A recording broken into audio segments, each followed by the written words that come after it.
Good evening, Rutu. How are you guys doing today? I am the Bronx Blogger. We got another episode of Major League Baseball Roundup. Today is April 8th, 2008, and I apologize for not being here yesterday. I was a little under the weather. Did not feel like getting on here all sick-like and stuff. We're going to get straight into the baseball news. We got two fantasy tidbits, 4 final games, and a few games already currently in progress. Derek Jeter of the Yankees, the shortstop there, he strained his left quadricep muscle.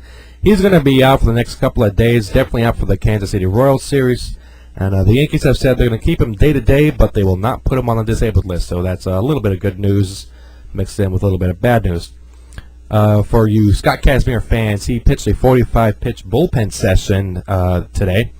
And he's expected to return to the Rays starting rotation in the next couple of days, so look out for that. We got 4 games that have been completed. The Phillies toppled the Mets 5-2 at Shea Stadium opener at the Mets opener at Shea Stadium. Let's use correct grammar there. The Phillies scored 3 runs in the 7th, 2 in the 8th to get their offense going as they let the charge past the Mets. Baltimore over Texas 8-1. Aubrey Huff had a 4-for-4 day with 4 RBI to give the Baltimore quite a lot of offense there. Kansas City Royals running wild against the Yankees 5-2. There were 5 stolen bases in that game. And it's been a trend lately for the Yankees. They have allowed way too many stolen bases so far. So pitching coach Dave Island needs to do something and work on the pitcher's mechanics. We got 2 rookies in the bullpen.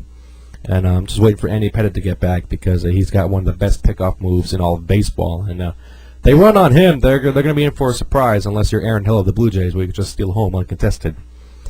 Here we go. Boston defeated the Detroit Tigers 5-0.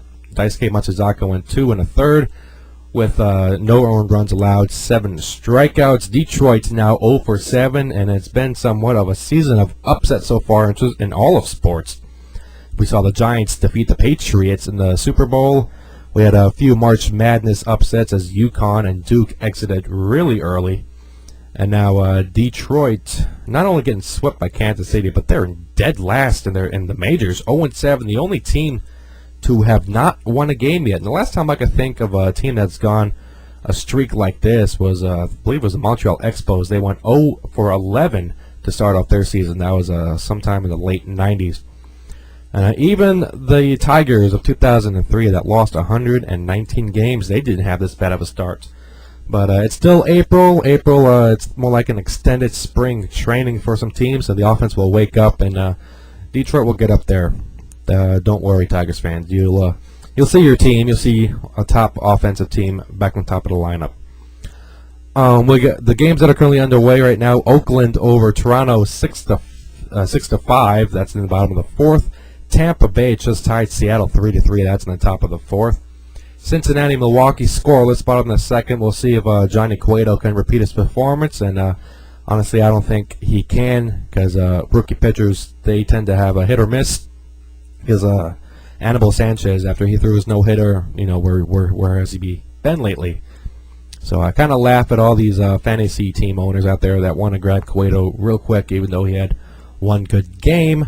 So let's see what happens. If he does have a good encore, a good repeat performance, I'll shut up about that. In the meantime, St. Louis is leading Houston 1-0, top of the 2nd. Atlanta, Colorado scoreless, top of the 1st. Dodgers and Diamondbacks, that game is just about to get underway. 10:05 p.m. Eastern, you have Cleveland at Anaheim, and 10:15 San Diego at San Francisco. So you're a fan of those teams and you're on the East Coast, you're in for a long night. All right, we're going to go ahead and get into trivia. There was no trivia question yesterday. I did not have the brain power to come up with a question or to even turn the page of my trivia book. So I'm going to go ahead and ask it now.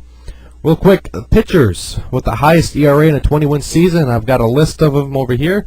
But who is number 1 on the list? Which pitcher has the highest ERA in all of baseball? This is from 1876. The highest ERA with at least 20 wins in a season. All right, you think you know the answer. Go ahead and reply to this thread. Send me an autograph, send me a message, do whatever you can to get a hold of me. Tomorrow I will announce the winner, and they'll get thrown on the leaderboard along with the answer. All right, for MLB Survivors, it has come down to the 3 finalists, and we already had the first and second place members already decided. We had a huge tie for third place, and we finally got a winner today, so look out for a thread on that later. and a little preview of a second round of MLB Survivor coming up after the All-Star break, where you got a chance to win something. I don't know yet. I haven't made up my mind. All right, that's it for today. You guys have a good evening. Don't forget trivia. Look out for that thread, and y'all have a good day in the zoo. Peace out.